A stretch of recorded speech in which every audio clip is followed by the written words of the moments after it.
سارا قبیلہ گرفتار ہو کے آیا تھا. وہ جب آئی ہے نا نبی پاک کے پاس تو حضرت ابو ہریرہ سے کہنے لگی حضور کو جا کے بس کان میں کہہ دو کہ حلیمہ کی بیٹی آئی. حضرت ابو ہریرہ کہتے ہیں حضور اتنی تیزی سے اٹھے کہ نبی پاک کی چادر بھی منبر پہ رہ گئی. پھر حضور گھر لے گئے. فرمایا فاطمہ اور عائشہ کو بلاؤ میری بہن آئی ہے. میرے محبوب کریم نے فرمایا تو اگر کہے گی نا تو میں تیرے لیے مدینے میں مکان بنا دوں گا, تو یہیں رہ جا. کہنے لگی نہیں محبوبہ واپس جانا. تو حضور سے کہنے لگی میرا سارا قبیلہ گرفتار ہے, اسے چھوڑ دیں. حضرت ابو ہریرہ کہتے ہیں ہر کام حضور نے مشورے سے کیا, پر جب بہن نے کہا نا چھوڑ دے, اور میں کوئی مشورہ نہیں, جیسے تو کہے گی ویسے ہی ہو جائے گا, جیسے تو کہے گی ویسے ہی ہو جائے گا, جس طرح تو چاہے گی. کون اشک شوئی کرے گا, کون بات سنے گا, کون دکھ کسی کے. پگلی بی بی پاگل عورت, دیکھے کبھی پاگلوں کو کوئی وقت دیتا؟ وہ پاگلوں کے پاس بیٹھا, میں بڑا مصروف آدمی ہوں, مجھے تو سیاںا بندہ ملنے آئے تو میں کہتا مختصر بات کرنا. ایک پگلی بی بی آئی پاگل, حضرت انس کہتے ہیں آ کے کھڑی, کہنے یا رسول اللہ مجھے کام ہے. پاگل عورت. تو نبی کریم صلی اللہ تعالی علیہ وسلم نے کہا کیا کام ہے؟ تو اس کے محلے کے لوگ کھڑے ہو گئے, کہنے لگے حضور چھوڑیں گے تو دیوانی ہے, ایسی باتیں کرتی رہتی ہے. جناب انس بن مالک فرماتے ہیں حضور ناراض ہوئے. فرمایا تم سے بات کر رہی ہے کہ مجھ سے کر رہی ہے؟ کرنے دو باتیں. کیا بات ہے بتا؟ کہنے لگی حضور یہاں نہیں کرنی, میرے ساتھ آئے. نبی کریم اس کے پیچھے پیچھے چلنے لگے. جناب انس فرماتے ہیں کہ صحرا میں لے گئی.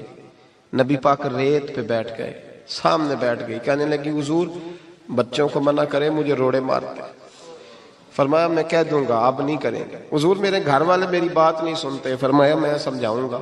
یا رسول اللہ یہ پاگل کہہ کے چھیڑتے. حضور نے فرمایا ایک کوئی نہیں کہے گا, میں منع کر دوں گا. حضرت انس کہتے ہیں دیر تک حضور کو ریت پہ حضور بیٹھے. یار یہ بھی سنت ہے میرے نبی, صرف کھانے کے درمیان میٹھا کھانا ہی سنت نہیں میرے بھائی, یہ بھی نبی پاک کی سنت ہے, یہ بھی رسول پاک کا طریقہ ہے. نبی کریم نے دیر تک وقت دیا, دیر تک. کبھی ہستی کبھی رو دیتی. حضرت انس کہتے ہیں میں نے یہ انداز بھی دیکھا, جب وہ ہستی تو حضور بھی ہستے. کبھی کو پاگل کے غم سن کے بھی رویا, لیکن ایسا کوئی محبوب کہیں ہوگا نہ کہیں ہے. بیٹھا ہے چٹائی پہ مگر عرش نشیں ہے. میرے محبوب نے کھل کے باتیں سنی, کھل کے اپنی مرضی سے. کہنے لگی محبوبہ میں تھک گئی ہوں, اب آپ جائیں. حضور میں تھک گئی ہوں, آپ جائیں. نبی کریم اٹھے اور اٹھ کے فرمایا کسی کا خیال نہ کرنا, جب تیرا دل کرے دوبارہ آ جا. یار یہ حسن ہے, یہ وقار ہے کہ تو اشک شوئی کس طرح. میں نا ابھی انتظار کر رہا ہوں, میں ابھی انتظار کر رہا ہوں کہ ایم این اے آئے گا تو اس غریب کی مدد کرے گا. میں ابھی انتظار کر رہا ہوں کہ ایم پی آئے گا تو اس کی مدد کرے گا. میں ابھی انتظار کر رہا ہوں کہ بہت بڑا سیٹھ آئے گا تو مدد کرے گا.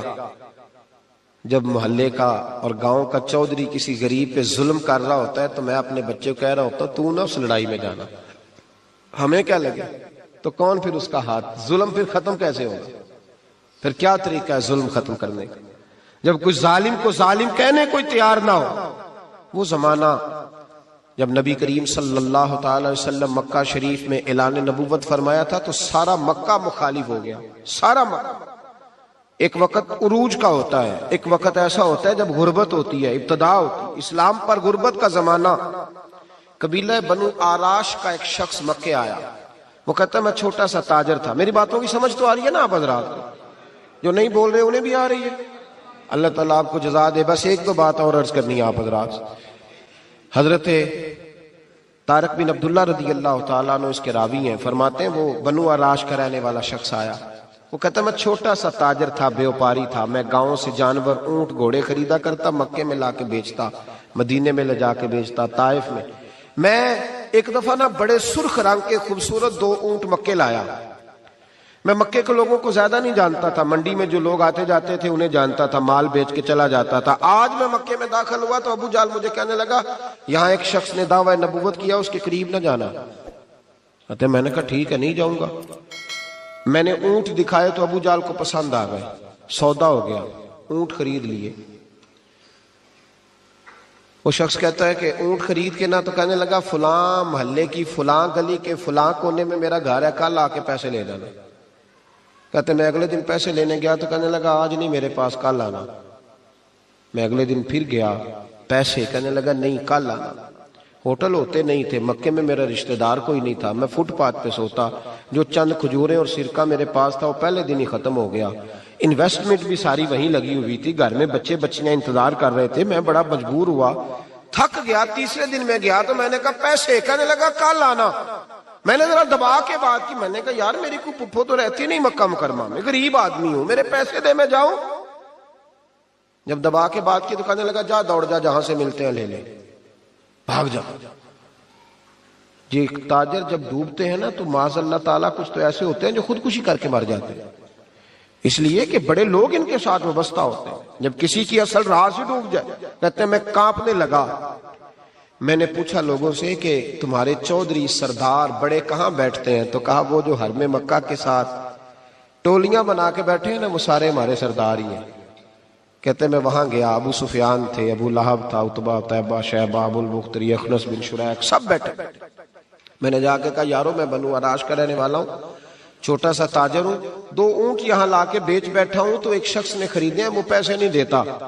کہتے ہیں عتبہ بولا یا ابو سفیان بولا, کہ کون ہے جو تیرے پیسے کھا گیا, طاقت ہے کسی کی نام لے.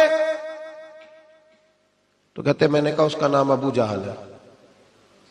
جب میں نے یہ کہا نا تو کہنے لگے اوہو وہ تو پیسے نہیں ملتے تیرے, وہ تو بڑا گنڈا ہے, تو بہت بڑے بدماش کے پاس لگ گئے, وہ تو نہیں پیسے ملنے لگے, کبھی نہیں ملتے. فرماتے اب میں کانپا, اب تو میری امیدیں ٹوٹنے لگیں, اب میرے آنسو چھلکنے لگے. تو ایک شخص نے نا مذاق کیا, ادھر دیکھیے گا میری طرف, مذاق کیا. کہتے ہیں سامنے نا خانہ کعبہ کی دیوار کے ساتھ ٹیک لگا کے رسول پاک تشریف فرما تھے, نبی کریم بیٹھے ہوئے تھے, نبی کریم. تو ایک بندے نے معاذ اللہ ثم معاذ اللہ نقل کفر نہ باشد, اس نے نا مذاق کیا, کہنے لگا وہ جو بندہ بیٹھا ہے وہ تیرا مسئلہ حل کر سکتا ہے.